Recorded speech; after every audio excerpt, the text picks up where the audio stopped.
Hello there. Welcome to Good Morning X Take 3. I've tried to launch this a few times. Hopefully, third time is the charm here. I'm Misha. We are today and playing some Civilization 6 here. So I'll be.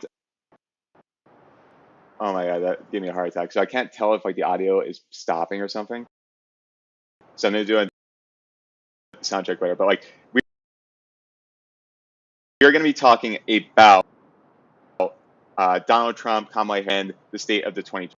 In parallel, we're gonna be playing kind of some sex. So there's gonna be 1 second as we sound check because he's one stopping or something. We tried to launch it several times now. It's been very frustrating, but we definitely appreciate your stream spaces. You name it. Plus stopping or it's very frustrating, but we stream spaces. I'm not sure if that's how it is on my audio. I'm not sure. It's a little bit frustrating, guys.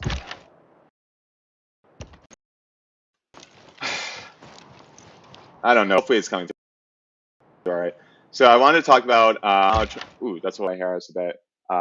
In particular, I wanted to talk about kind of like what I'm seeing in the polling and whether or not I think it's serious. So I think that the polling is probably, for the most part, accurate in that it's a lot closer than before. So I don't think that Donald Trump has, anywhere close. I'm just loud in this too. Like it's one of those mornings where you just have a bad vibe. That's what I'm down. Okay, I'm going to be talking most of the time. I don't want to hear other stuff. Confirm. Like I saw some polling today where it was like Donald Trump is trailing Kamala Harris, something like.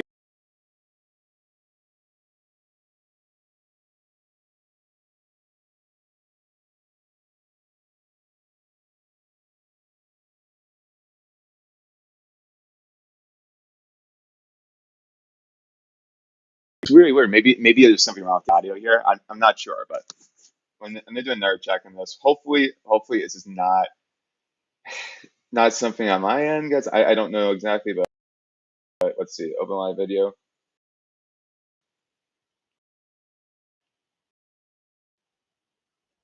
It's really weird. Hopefully it's not something on my end, guys. I don't know exactly. Okay, I think it actually comes through pretty all right.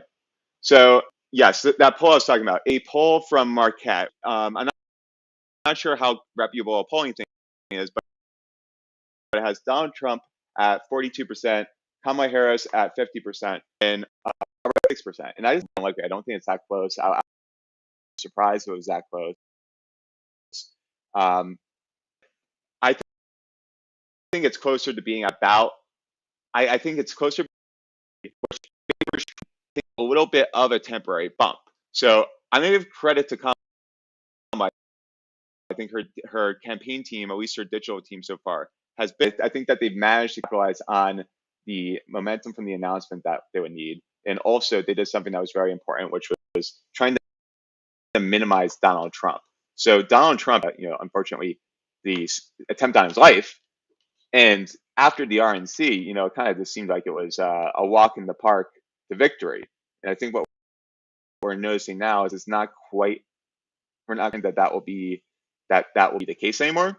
And that was to be expected. I mean, like, I think that people expected, like, after Kamala had dropped out, that there would be a polling bump for the Democratic ticket. But I don't think people expected that Joe Biden would drop out exactly when he did, even though he was embattled. And because he did, end up dropping out, which ended up happening as a result is, people went from seeing this decrepit old man to seeing someone who, is just more energetic with Kamala Harris. Like, I think there's more people that are. I'm just thinking of a teenage girl, right? Like a 19-year-old, 20-year-old. Granted, teenagers don't vote, but like they're gonna look at Kamala Harris and be way more excited than Joe Biden. Period. So after Kamala got the nod, I feel like that took a lot of the wind out of Trump's sails. But I think what also happened though is people are unwilling to admit that this might be. So watched the other day, and I don't know like if that is actually as moderate as she thinks and like her team thinks, because it's the stuff with like kind of like you start LGBT don't what was it, Alliance or whatever in 1999. That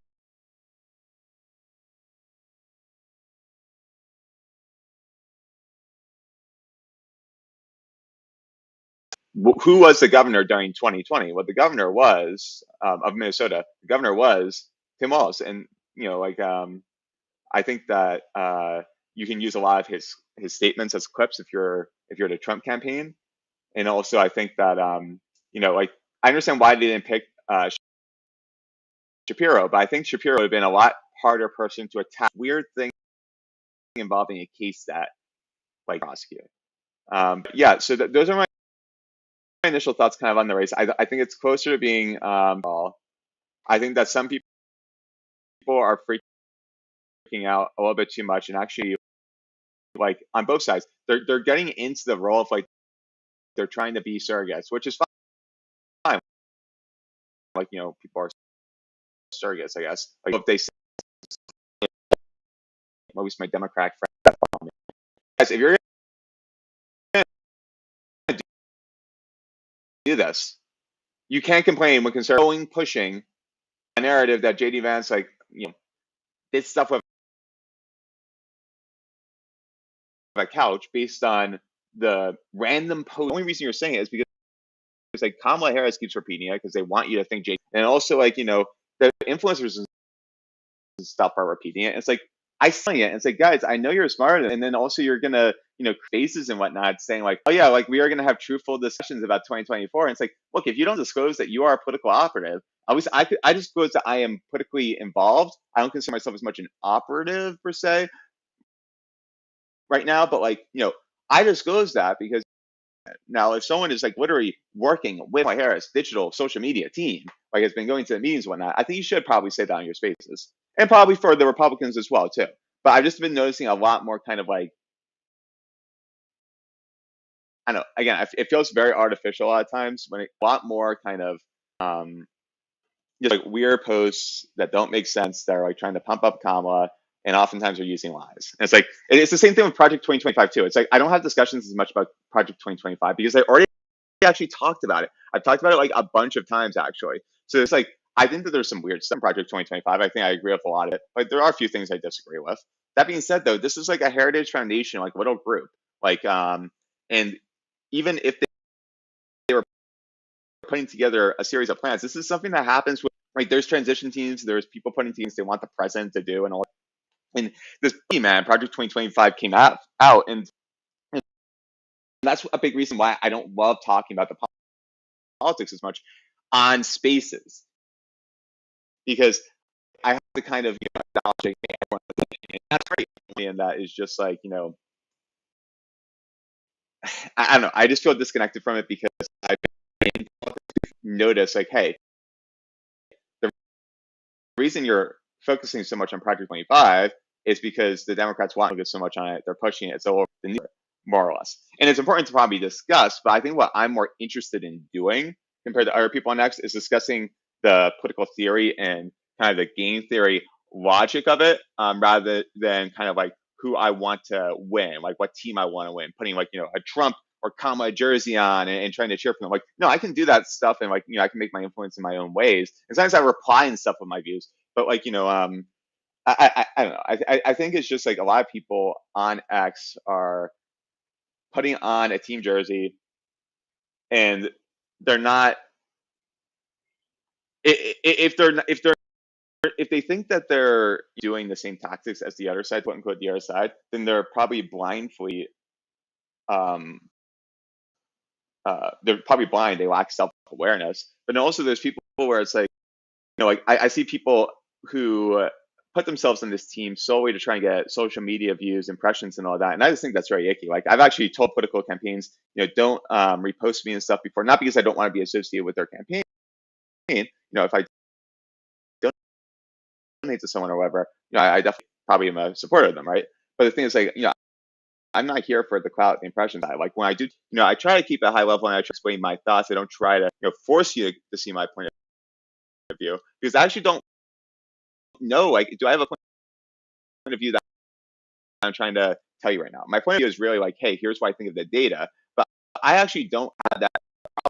If you I think that for the most part, like, society, like, are undecided. We also have a lot of people that are not um, happy with like either of these candidates, and as a result of that, Jimmy likes to joke, X Society, Blanco's networks. He likes to joke like, "Hey, like I want to reign in God. I want to reign in God on the ballot."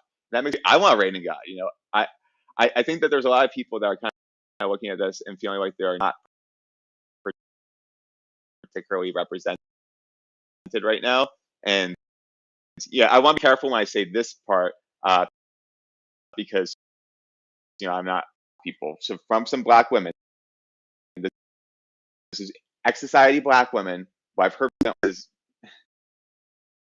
she really like the optimal candidate for black women? I don't think they offenses and all of that. So it's like the quote day one said this: she's black, but she might not be black. Or black women don't view her as black. That was an interesting thing to me.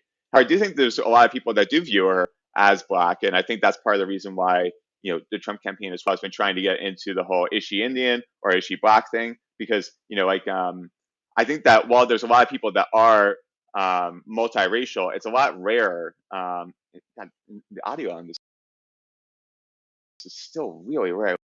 Wow, all the way down. Why is it so loud? One second. It's like one of those mornings, and it's like really, really loud audio. Like whenever I move it just a bit. See, okay, sound effect. I would think like turning mask volume down would fix this, right?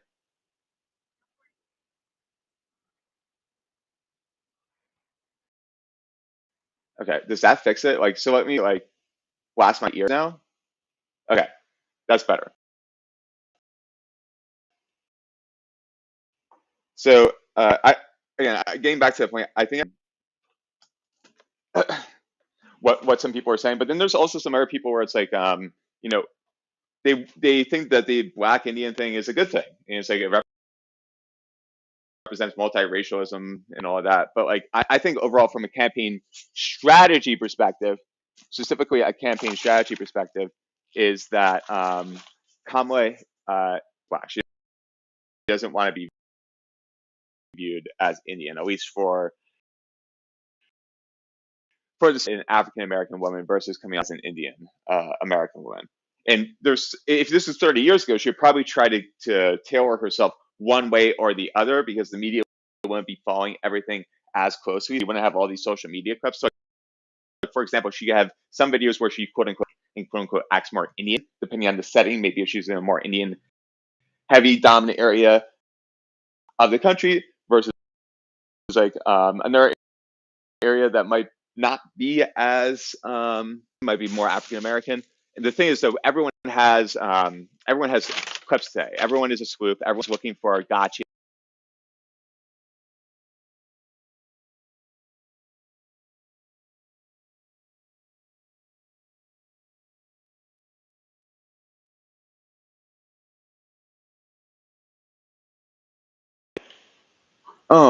The audio cut out. So,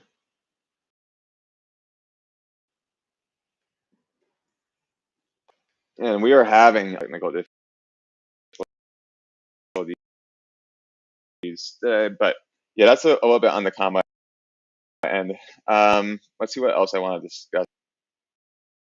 But before I do that, let's do a sound check here.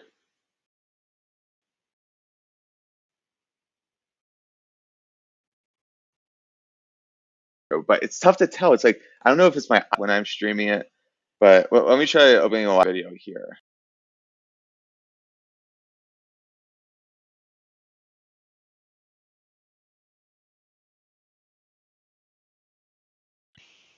The audio keeps like crashing. It's tough to tell. It's like I don't know if it's my when I'm streaming it, but let me try opening a live video here.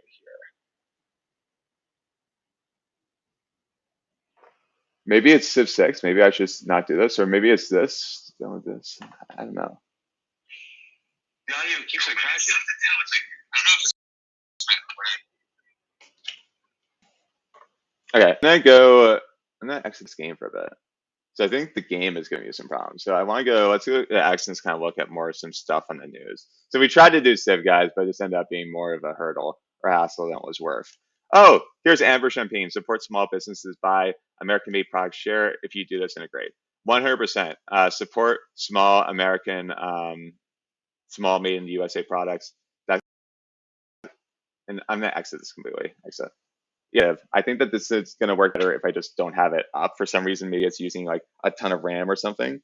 But whenever I'm like playing it, it ends up making the audio a lot more choppy. See, like this is much better already. I can already tell with the audio. So yeah. Then what else do I have to do? So what else do I have to do? I'm like talking to myself about myself. You ever do that? You talk to yourself about yourself, but it's like not as good because you're on stream. So then you have to actually realize like, oh shit, I talked about like something that the audience has no idea what the heck I'm even referencing. So yeah, I'm looking for right now what I'm doing is just a quick tangent. Is I'm looking for this badge I got. I got a badge I had to like destroy because I need a refund because unfortunately I will not be able to attend Animate NYC, which I was originally planning to. So that's a bummer. But oh, here it is. Perfect. So yeah, the badge is really, really, really cool. Maybe I'll keep it. Can I actually keep it and not give it back? I don't know. I don't know. I don't want to go all the way into excuse me into New York. Maybe. Yeah. Okay. So back to the stream here. So let's look at Grok. Look at a few more things. Trump's press conference because one man's ego is another man's news cycle. In a stunning display of self-promotion, President Trump announced a general news conference at his well, I don't think this is like weird for Trump to do.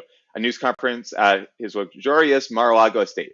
Sources close speculate that the conference will feature groundbreaking revelations on topics ranging from the best way to comb. Wait, what?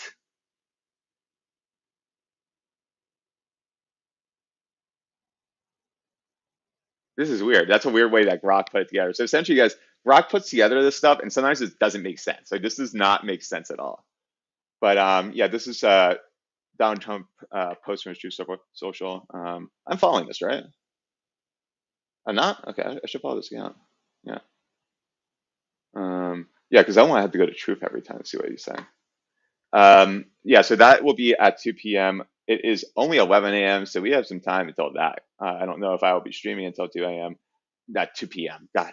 Again, the first show back for Good Morning X, it's when I can barely speak. But we're just having some fun this morning. We might be doing spaces later. Oh, I want to give a quick update on Clark West Cooper. Okay, Clark West Cooper here.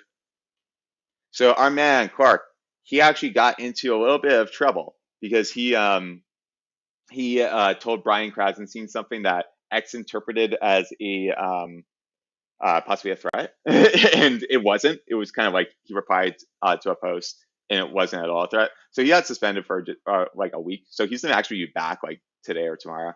So we're gonna be doing X Society Truth Towers. That's why we haven't been having that as recently. If you're missing out on X Society Truth Towers, also let's go very quickly to our man Jay Blanco. So Jay Blanco, Jimmy Rothschild, guys, he is very excited. You know, he's doing a bunch of stuff here. Like, get into it. You know, follow the stuff he's doing. Come to Chatter. That's another cool thing. If you want to come to Chatter, guys, there's a heads up on our communities. I can actually show you this here, X Society. Ooh, we have a bunch of new members. We should approve this, right? Let me approve that on a different screen so I don't get any bad looks for unfortunately getting the wrong for like denying someone or something.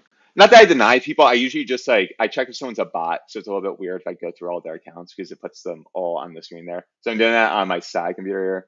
After that, you know, these people are fine.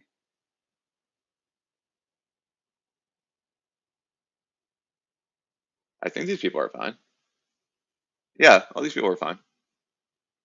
Yeah, so if you want to post in X Society, guys, you're welcome to post in X Society. We like post a ton of things here. Oh, we should pin something. Let's see, what should we pin? So wait, a lot of these are me that are posting, but you know we have this man here. We got let's chat about it. Let's put this here. We'll pin it to community time, or do we want to pin it to community time one? because every time we pin it, it sends a notification. So it's kind of like you want to use your pin strategically if you're a community. But this is another cool thing, guys. We're on Chatter. So Chatter is this app from Nelson, and like it's cool where you can essentially stream, kind of like you would on a Discord room. If anyone's ever used Discord before, where you can put in like like screen share and whatnot, kind of like what I'm doing right now on this stream. And like you can watch movies here, watch shows, all of that. And then you can speak as well, and you can go live with it, which I think is kind of cool. Like I can go live with my video, just kind of jump in like on the fly, which I think is very nice compared to other options on the market right now. And saying other options in the market, what does that mean? That means specifically like Spaces. Really, I think that Spaces is great sometimes, but something I find very tricky with Spaces is if you start a live video space, you can't switch back to an audio one and vice versa. Well, let me rephrase that. If you're on live video space, like a space with video, you can turn off your camera, okay? But let's say you start an audio space. For some reason, you can't add video down the road. So what if I started an audio space here, because my room is messy, and then I was out by the park, and I'm like, hey, I want to show people this, so I turn on my video. Like that's the sort of stuff I hope that X, really improves the spaces. I think that there's just a lot of things that have there hasn't been the progress that I've hoped for with Spaces, and that's part of the reason why we do, I think more of these live streams actually is because I think we find that the live streams, especially when we are able to bring people on and be social, which is something we're trying to do here. I think they tend to do pretty well. Another thing though, guys, is like we are building X Society here. X Society is also what you kind of want to, what you want to make it. So we don't force people to come do anything on behalf of us. We're not going to get into flame wars and ask you to speak on our behalf. If someone has an issue with someone, they can handle it individually. At least that's my perspective. But I think what X Society allows us to do is bring together a lot of people, and sometimes people who don't quite fit in with society to have conversations that are not being had. Liberals, conservatives, the like, all of that. And like Jimmy and I are very different people. Oftentimes we have a lot of different friends going into this project, and I think that so far I think it's been a great way to connect people. And once in a while you get people that are disappointed, angry, whatever, they leave X Society. And I get that, but for the most part, I encourage people not to fight on spaces when we can. Try to work through stuff and all that. But yeah, this is a kind of you can join a room on Chatter, just watch, and I think it's very cool. So anyone needs a Chatter invite, I can hook you up to send me a DM or at reply me. I can get you a Chatter invite. Other things you want to look at here. So let's go to explore. I want to do a quick look. Nixon's 50th resignation anniversary. Let's look at this. I want to play the video. There was a cool video I wanted to play there. Here we go. All right, so let's play the video of Richard Nixon resigning. Yes. Oop, my bad. My bad.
Guys, that was Richard Nixon there. So Richard Nixon, he resigned on August 8th, 1974. And there's actually been, I think, something interesting that I've noticed with Nixon, which is the rehabilitation of Nixon's image. So there's a lot more people, particularly conservatives, that are pushing this this view, or arguing the historical evidence that it was more of a coup d'état against Nixon and that he never should have been forced out. I'm not an expert on that, but I think it's interesting what Roger Stone is saying here. And at the end of the day, whenever someone is targeted in politics, for the most part, there's often someone else that's attached to it that has a goal. So like people are trying to get Nixon out of it. Does that mean he probably did some stuff? Does that mean he did stuff that was wrong? Yeah, he did. But I think the Republicans' argument is that you know, he shouldn't have been forced out. And I think that I think it was maybe Sean Hannity or someone else argued the point that if Nixon was president today, he would never resign. Kind of like in this new modern era where you're able to kind of fight back a lot more. Because and then personally, I think for the most part, guys, I think that being the president, like I think all these people have stuff on them. I don't think anyone good ever truly becomes president. I think actually Jimmy Carter was a good person, but you know, like I think everyone has stuff on them. Everyone has some shit on them, and that's kind of how I view it. So that's why I'm able to kind of get into this without getting too lost, because I can have these conversations and like kind of try to look at it objectively. Should Trump be impeached? A lot of people say he should have been impeached. They're pushing it and whatnot. But the fact that Trump was able to push back against it, it actually kind of showed, and I'm going back to like 2016 through 2020 here, guys. The fact that Trump was able to push back against it and kind of win against those impeachment, whatever convictions or hearings, is really kind of, I think, the norm in politics going forward, which is if you are threatened or your back is against the ropes, you are not going to tap out. You are going to keep fighting until literally like your brain is splattered across the boxing ring, more or less. That's kind of what politics is nowadays, and I think that actually is what happened with Biden. If I'm being honest, I think that's what happened with Biden, where a lot of people say like, "Oh, Biden was old and all this." True, but I also think Biden did not want to leave at all. Biden was in his kind of Delaware bunker and all that. Uh, and he was like kind of working with Hunter and Jill, trying to put together a plan to stay in office. So Joe Biden was using his own bag of tricks to try and defend his position as the party's nominee. The fact of the matter is, though, Nancy Pelosi, Barack Obama, they just have a lot more weight behind them, and they were able to kind of stop us. They were able to say, hey, if you're a congressman or senator, you can say Joe needs to resign, all of that. So like Joe went down fighting, but it's just an example of how if you're going to be forced out of the ticket, whether it's being, called mentally incompetent in the case of Biden or Trump, people are saying like, I guess like, he shouldn't be even able to run according to the 14th Amendment. Well, you're just going to encounter people fighting at this point. Like they are not going to accept that. And I think that's going to be the norm of politics until we have something that just de-escalates things. And I think that's unfortunate, though, because I do think that there's going to be situations in the future where some people do some stuff that is really, really bad as president and probably does, deserve to be tried and convicted. I don't think that's necessarily the case here with Trump, even if you view it as the most extreme form of something like an insurrection, which I do not. Even if you view it that way, I don't think that is necessarily enough to lock up a president. But let's say there might be a president that does an attack on U.S. soil or something. I'm just thinking in a theoretical world, 50 years from now, like it is kind of, I think, the rabbit's out of the hat, or it's too late to put the genie back in the bottle. That people realize it's going to be almost impossible to kind of convict the president of anything because everyone's going to be so suspicious that it's politically motivated. I don't think we're in the 20th century anymore. I don't think we're in the 1900s anymore, where people are able to kind of like, have this uni party of sorts. I think that we're really fragmented it into essentially four little parties: two establishment, Republican, Democrat kind of normies, like the Lindsey Grahams of the world, if you're thinking of like who I'm talking about on the Republican side. And you have kind of like the more MAGA end. You have more of the kind of I don't want to call it woke. I want to call it farther left, or like I'll call it socialist end.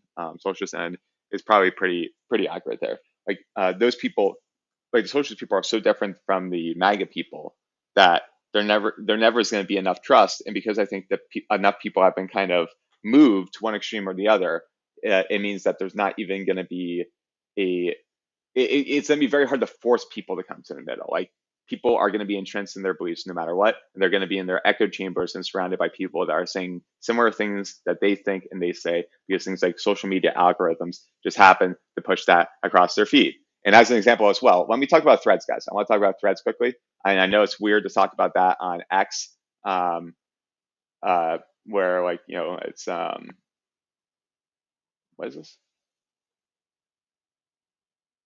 I want to talk about this next. But threads. So here's the thing with threads. So Threads' algorithm is very sensitive, and essentially, if you interact with something, it tells you like, "Hey, you want to see more of this, right?"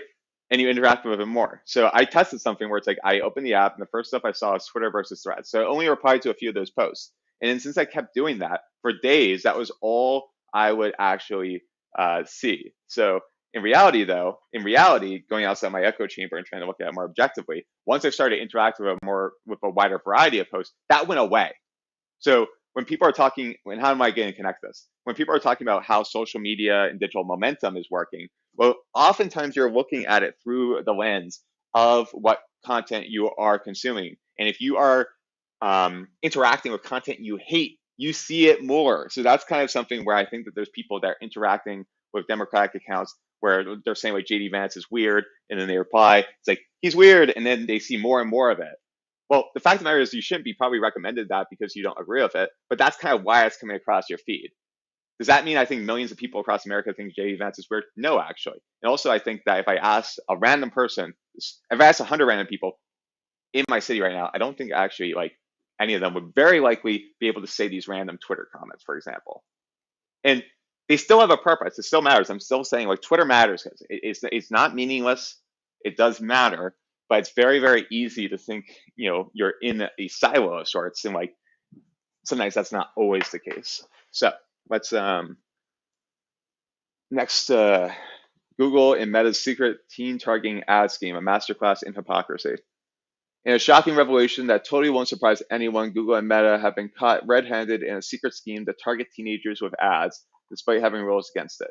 Sources say they even code words and euphemisms to cover their tracks, because nothing says, "we care about children," like being really sneaky about it.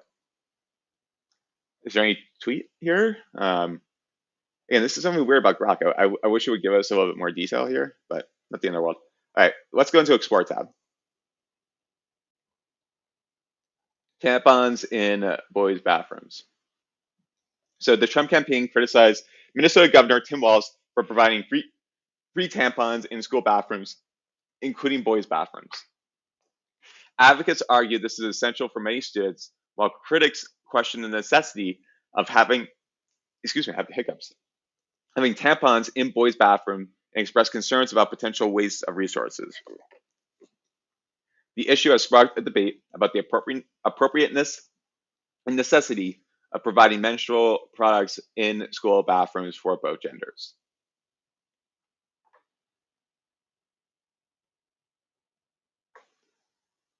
Yeah, this is an example like of how media framing is. So like the Trump campaign is criticizing Governor Tim Walz for supplying free tampons in school, but advocates say it's essential for many students. That's not what Trump said. So like Trump was talking specifically about the boys' bathroom. Trump was talking specifically about tampons in the boys' restroom. That's the reality. That's what Trump was talking about. So if you're gonna talk about Zamia, like don't misrepresent the headline. That's what CBS and others are kind of doing here. I feel like tampons for boys in middle school. What?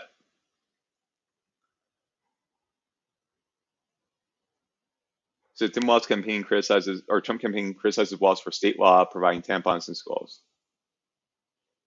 Wait, yeah, this is something. So grades 4 to 12, 4 to 12. How many transgender kids are there? Also, I don't think a kid can be that, but like I think that's so other weird. Like I don't think you need to have tampons in a boys' bathroom. I'm sorry. Stolen valor. Let's look at that.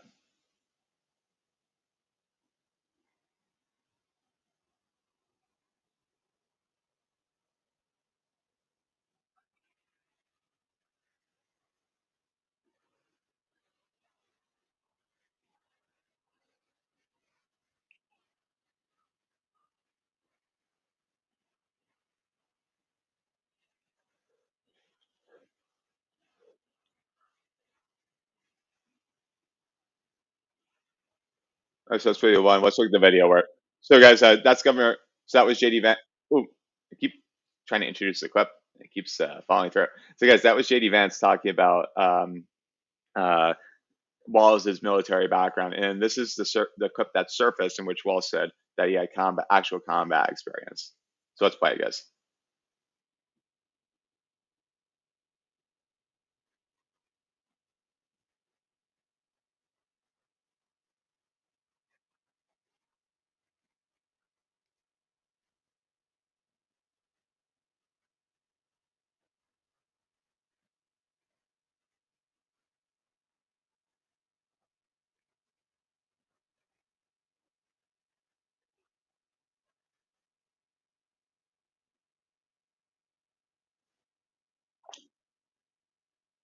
All right, so he's essentially saying that he carried those weapons in the war, and that's not the case at all. So that is something I think can be used against Tim Walz' stolen valor. RNC chair. What's up with the RNC chair? RNC chair Laura Trump has announced that she is building an army of 100,000 poll workers and over 500 lawyers to monitor the 2024 election to stop the fraud. Okay.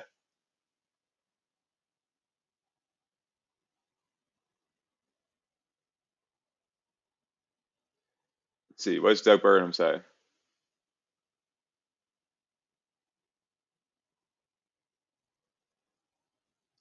So we want to look at next here. Where's Trump? Mar-a-Lago. Be this is I want to see this Borderlands. The Borderlands movie is coming out. I think it's supposed to be pretty good. I hope it is. Is there any reviews for it yet? Let's see. Borderlands Rotten Tomatoes. Oh no, it's bad apparently. Or those are the critics, but okay. Maybe it's something where the critics are wrong and it's actually a lot better. That's why I want to tell myself, but I'm also a little bit suspicious that that's not the case, if I'm being honest with myself. 27 reviews, damn. I'm still gonna see it. I'm still gonna see it. Uh, it comes out tomorrow, but it's actually in theaters today at my MC. think I was thinking about seeing it today, but I think I'll probably see what was this movie, Trap instead. Trap movie. God, that googling that might give me something. I'm like, if I have not safe for work checked or something, I would have gotten very different probably results. So Trap is something I've heard is very good. So I think I'm gonna see Trap probably. Let me buy my tickets. I use AMC AOS by the way. If you're looking for something to get affordable movie tickets, you get 3 movies a week, and this is not an ad or anything, but you get 3 movies a week. It's like $20 a month, and they can be any format. So I end up seeing a lot of movies because it's like I paid $25 for essentially like 12 movies. So it's like what, $2 a movie? It's not bad at all when you think about it. This is perfect. Able to get a nice back row seat all to myself. I like to get the back row in this one theater because it's kind of like perfectly elevated, but also has a good, very good sound. So again, Borderlands is not great apparently.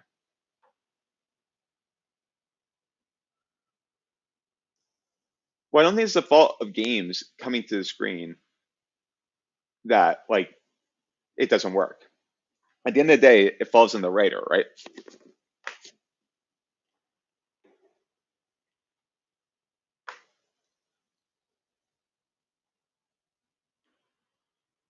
This is sad.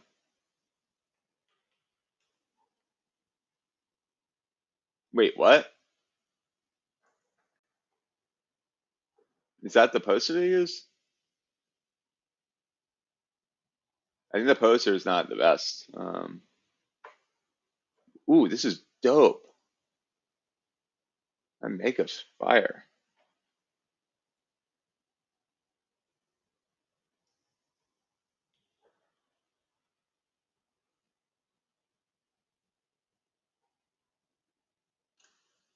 So this is what Patricia Tanis from Borderlands franchise versus Patricia Tanis from Borderlands movie. 0% on Rotten Tomatoes. That's kind of funny. Yeah, so we should play the Borderlands game, the Telltale Borderlands. We should do that, right? Telltale Borderlands. We'll have that added to the queue. This was a good game. I played it years ago, and I remembered it was very, very good. Or at least I thought it was good. Sometimes you view things with rose-colored glasses.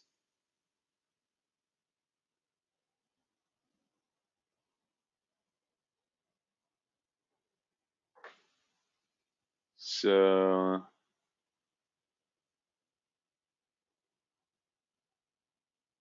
that's not great. From 0% to 4%. That's progress. That's progress.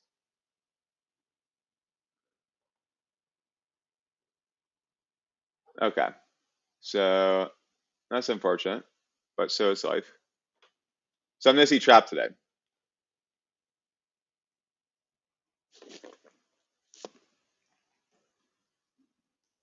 In a shocking turn of events, social media has erupted with heated debates over the age old tradition of marriage proposals. Twitter users, clearly with nothing better to do, have taken to the platform to express their outrage over women proposing to men. From declaring it the most embarrassing thing on planet Earth to swearing they'd rather eat a bus tire. These keyboard warriors are fighting a battle they didn't know they signed up for. The internet has never been so divided over something so trivial, proving once again that Twitter is the battleground for the most pressing issues of our time. Thank you, Grok.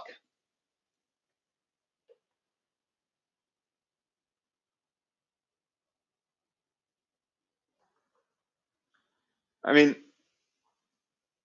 I does the dude care? I don't know.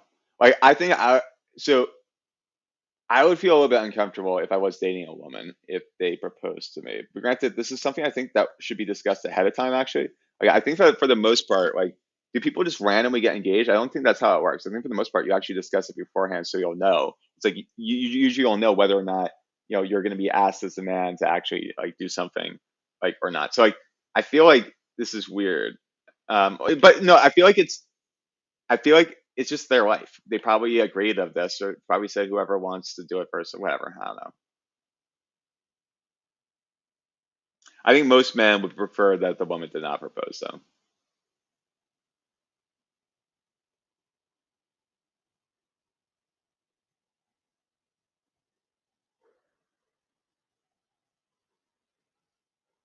She's not happy. She just had to propose to her boyfriend because he didn't want to marry her himself. Okay, so I don't know. This thing is not super important to me. I would probably fall on the side that says like for the most part men should propose, or at least whoever's the dominant partner. If it's two guys or two girls, I guess. I don't know. So that's the proposal story. And then I think we're going to do a couple more stories before we kind of wrap it up. Yes, I hope everyone's kind of enjoying having a good day. I think we made the best of this. We kind of started so now we have a pretty good crew here. So let's see. Um,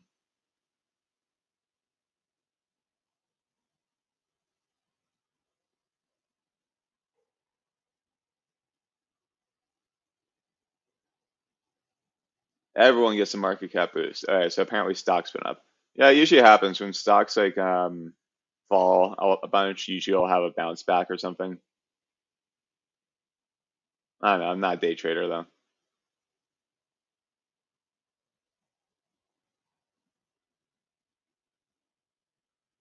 Wait, it's not a swing state, but it's a key Senate race. Since there's no way that the Democrats are winning Montana. Like, sorry, with Kamala Harris, they're not winning Montana.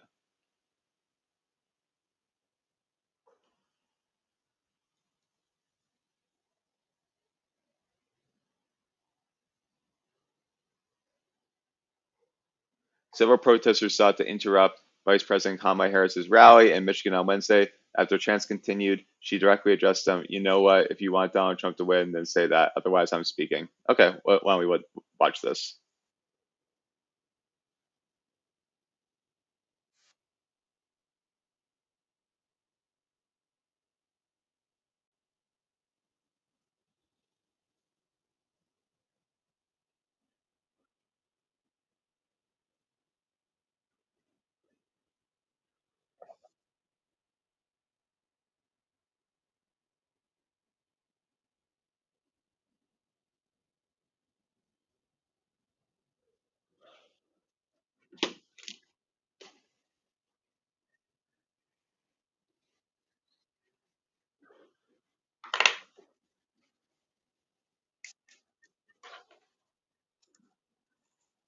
So we're watching Kamala's rally from yesterday.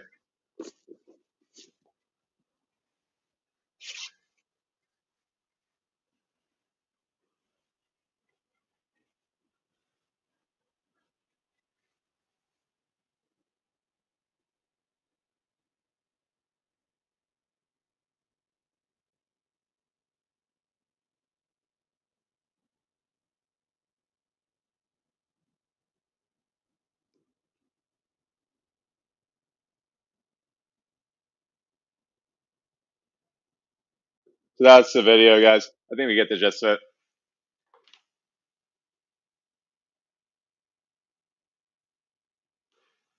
Kamala's Detroit rally ends in disaster. Thousands of stranded staffers break down in tears.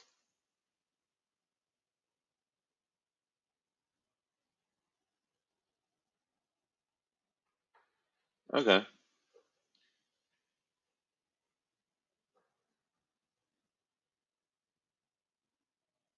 I lied. We'll do one more story, guys. One more story, and then we'll go.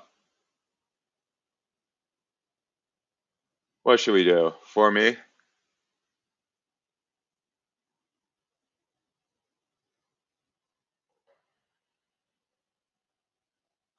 That seems too complicated for me this morning. It needs something a little bit slower for a turtle. So here's different polling. Yeah, for all the people saying like the polling from Marquette, here's the Rasmussen, 49% Trump, Harris 44%, RFK Jr. 3%. Granted, Rasmussen tends to be a pretty Trump-friendly pollster overall, or at least conservative-leaning pollster. But yeah, I think that Trump is still in the lead in this race overall. That's my vibe on it. And I think that after Harris loses a little bit of momentum, because I don't think she's going to be able to kind of keep this going, and especially after Trump has this Elon interview on Monday. I think you're going to see the polling be kind of at least like even or Trump with a small lead going into election day. But yeah, anything can happen, anything can change. It's been a crazy summer, guys. So I am actually going to call it here. This is going to be the show. Good Morning X for today. This is August 8th, 2024. Thank you for coming. My name is Misha, X Society. Make sure